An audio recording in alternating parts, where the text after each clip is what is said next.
Surgery అయిన కాలు ఎక్కువసేపు స్టాండింగ్ పొజిషన్లో ఉంటుంటే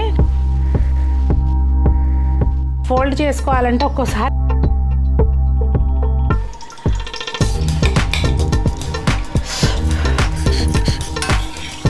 సగం అత్తయ్యకి సగం నాకు అనమాట.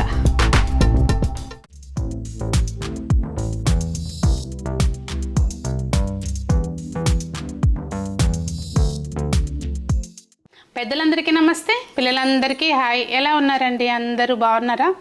మేము చాలా బాగున్నాం. మీరు కూడా చాలా చాలా బాగున్నారని ఆశిస్తున్నాను. బాగుండాలని ఈరోజు ఒక మంచి వీడియో అండి. చూస్తున్నారు కదా, ఇవి ఏంటి సునీత జిల్లేడాకులు పట్టుకుని కూర్చుంది అనుకుంటున్నారా? చూసారు కదండి తమ్నేలు. మోకాళ్ళ నొప్పులకి ఒక మంచి ఔషధం తయారు చేసుకోబోతున్నాము ఇప్పుడు ఇంట్లో. ఇది మా కాలనీలో నాకు ఒకళ్ళు షేర్ చేశారండి, లక్ష్మి అని తను చెప్పింది. చాలా బాగా పనిచేస్తుందంట. నేను చేసుకుంటున్నాను, వీడియో అయితే షూట్ చేసేస్తానండి. కానీ రాసుకున్నాక రిలీఫ్ ఎట్లా ఉంది ఏంటనేది మీకు అప్పుడు మళ్ళీ చెప్తాను, ఓకేనా? చాలా చాలా బెస్ట్ రిజల్ట్ ఉందంట, చాలా మంచిగా ఉంటుందంట. సో వంటగదిలోకి వెళ్దామండి ప్రిపరేషన్ కోసం. చాలా ఈజీ, ఎంత ఈజీనో నిమిషాల్లో అయిపోతుంది అనమాట. పదండి వెళ్దాం. ఇదిగోండి, మనం వాడే ఆయిల్ ఏదైతే ఉంటుందో నువ్వుల నూనె, ఇది మాత్రం మంచిది అయి ఉండాలండి. మంచిది, చక్కగా గానుగలో పోయించుకొచ్చుకోండి. ఇది నువ్వుల నూనె నేను గానుగలో పోయించుకొచ్చాను. ఇది లీటర్ అండి. అయితే నేను ఇప్పుడైతే ఓన్లీ జస్ట్ ఒక పావు లీటర్ మాత్రమే తీసుకుంటున్నాను. అది కూడా ఎందుకంటే నేను అత్తయ్యకి కూడా తీసుకెళ్తాను కనుక పావు లీటర్ చేస్తున్నాను. లేదు అంటే మీరు చక్కగా 100 ml వరకు చేసుకోవచ్చు అనమాట. ఇది గానుగలో కట్టె గానుగ ఆయిల్స్ అమ్ముతారు కదండి, వాళ్ళ దగ్గర ఉంటుంది. కేజీ 600, అంటే లీటర్ 600. దీపాన్ని కూడా ఇదే వాడుకుంటే మంచిది. ఇప్పుడు ఒక మూకుడు తీసుకుని, ఏదైనా తీసుకోవచ్చు అండి, ఇనప మూకుడైనా స్టీల్ మూకుడైనా ఏదైనా తీసుకోవచ్చు. పాత్ర, ఒక పాత్ర, దానిలోకి ఒక 200 నుంచి 250 ml వరకు ఆయిల్ సుమారుగా. ఏమి ఎగ్జాక్ట్ కొలతలు అట్లా ఏం అవసరం లేదండి. ఇది నిలవ ఉన్నంత మాత్రాన పాడైపోయేది ఉండదు కనుక కొంచెం ఎక్స్ట్రా చేసుకునైనా పెట్టేసుకోవచ్చు. సో ఇప్పుడు 250 ml తీసుకున్నాను కదా నేను. ఈ జిల్లేడాకులు కొంచెం కంటికి తగిలితే మంచిది కాదు అంటారండి. సో చూసుకుని వాడుకోవాలి. ఇవి ఒక 5 ఆకులు, 250 mlకి 5 ఆకులు. నాకైతే లెక్క తను అలాగే చెప్పింది, దాని ప్రకారమే చేస్తున్నాను. చిన్నవి అనుకోండి 6 వేసుకోండి, నష్టం ఏమీ లేదు. మనకి మెయిన్ ఏంటంటే ఇలాంటి వాటితోటి మనం ఏమీ ఇది ఒంటికి తినట్లేదు, అంటే ఇంటేక్ చేయట్లేదు. పై పూతగా రాసుకునేదే కనుక ఎటువంటి నష్టం ఉండదు. చక్కగా ఇవి వేసేసి గ్యాసు ఎంత లో ఫ్లేమ్ వీలైతే అంత లో ఫ్లేమ్ పెట్టుకోండి, ఓకే? నెమ్మదిగా మరగాలి అవి. మనకు పూర్తిగా ఏ స్టేజ్లో మనం ఆపాలి, నెక్స్ట్ ఏమి యాడ్ చేయాలి అనేది తర్వాత చెప్తాను. ఆకుల్లో తేమ ఉంటుంది కదండి, అలా అవుతుంది అనమాట, చిటపట్టమంటుంది. నేను కూడా ఫస్ట్ టైమే కాస్తున్నాను. నాకు ఎవరన్నా ఏదన్నా ఇట్లాంటి మంచి ఏమన్నా చెప్పారనుకోండి, ఇమ్మీడియట్గా నాకు ఎటు అవసరం, రోజు ఏంటంటే మోకాలు ఇట్లా పట్టేసినట్టు అవుతుంది. సో బాగా హెల్ప్ అవుతుంది. గ్యాస్ ఆఫ్ చేసేసుకోండి ఇట్లా పొంగు వస్తే కనుక. ఇది కట్టెగానుగలో ఆయిల్ కదండి, కొంచెము నూనె నిల్వ ఉండలేదనుకోండి ఇట్లా ఎమ్మటి పొంగు వచ్చేస్తుంది. అప్పుడే ఆడిన నూనె అయితే కనుక కొంచెం నెమ్మదిగా చేసుకోండి, ఇబ్బంది ఏం లేదు. గ్యాస్ ఆఫ్ చేసేసేయండి.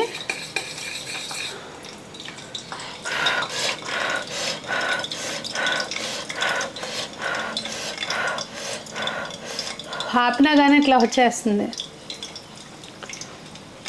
కొంచెం పెద్దది పెట్టుకోవాలన్నమాట, దీన్ని బట్టి పాత్ర పెద్దది పెట్టుకోవాలి.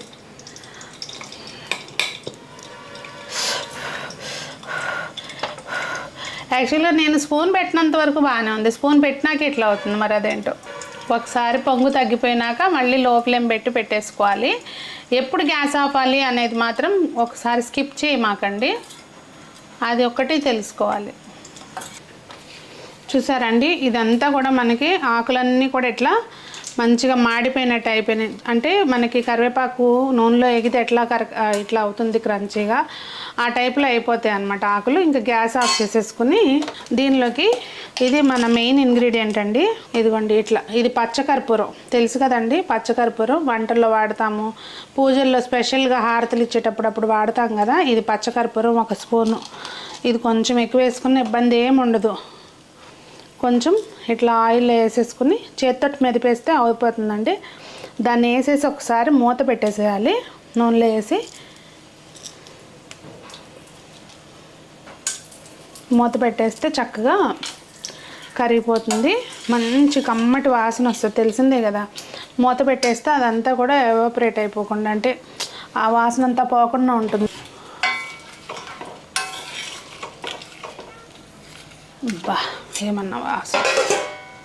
ఇదిగోండి ఆయిల్ అయితే ఆరిపోయిన తర్వాత చూసారా ఎట్లా అయిపోయినాయో. ఇంక ఇవన్నీ మనం తీసేసుకుని జస్ట్ మనం ఏమి స్ట్రైనర్ తోటి కూడా వడపోయాల్సిన పని ఏమి లేదండి.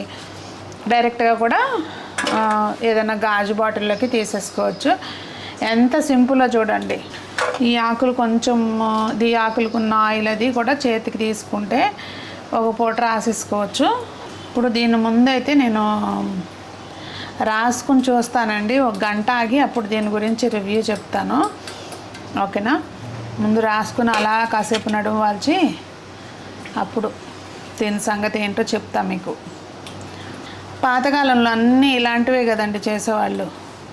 ఈ ఆయింట్మెంట్లు ఇవి అవి అప్పుడు ఏముండేవి.